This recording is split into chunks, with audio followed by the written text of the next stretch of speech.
আপনার আধার কার্ড তৈরি হবে। বুঝতে পেরেছেন?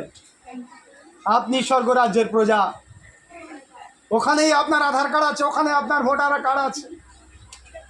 বুঝতে পেরেছেন? ভাবা দরকার আছে, ভাবা দরকার আছে। যখন স্বর্গরাজ্য আপনার, কেন আপনি এই পৃথিবীস্থ বিষয় ভাবছেন? কেন আপনি এই পৃথিবীর জন্য নিজেকে উজাড় করে দিচ্ছেন? কেন এই পৃথিবীকে নিজের করে নিচ্ছেন?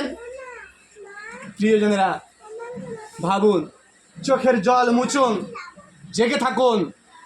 ঈশ্বর সদাপ্রভু বলছে জাগতে রাহো। ঈশ্বর সদাপ্রভু কি বলছে?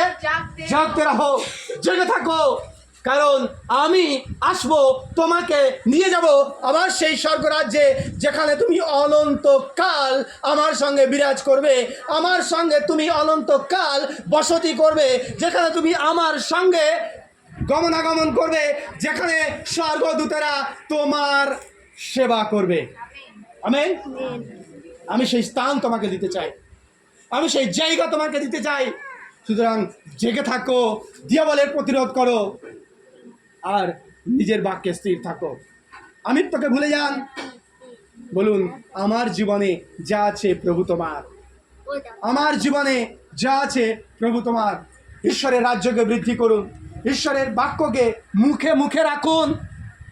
অন্যকে বলুন আমার ঈশ্বর আমাকে স্বর্গরাজ্যের প্রজা করেছে। তুমি কি চাও স্বর্গরাজ্যের প্রজা হতে? ঈশ্বর আপনাকেও আশীর্বাদ করবে, ঈশ্বর আপনাকে অনুগ্রহ করবে। ঈশ্বর চায় সেই এই ক্ষুদ্র আমাদের মধ্যে একজন যে বিনষ্ট হয়, আমাদের স্বর্গস্থ পিতার এমন ইচ্ছা নয়।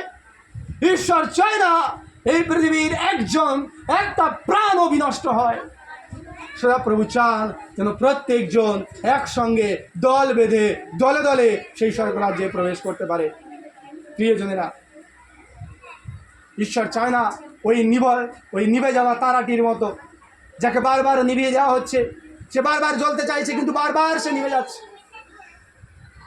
সদাপ্রভু ঈশ্বর চায় না আপনি নিভে থাকুন, আপনি নিভে যান, কিন্তু সদাপ্রভু ঈশ্বর চায় যেন আপনি প্রজ্বলিত হন এবং সেই স্বর্গরাজ্য পর্যন্ত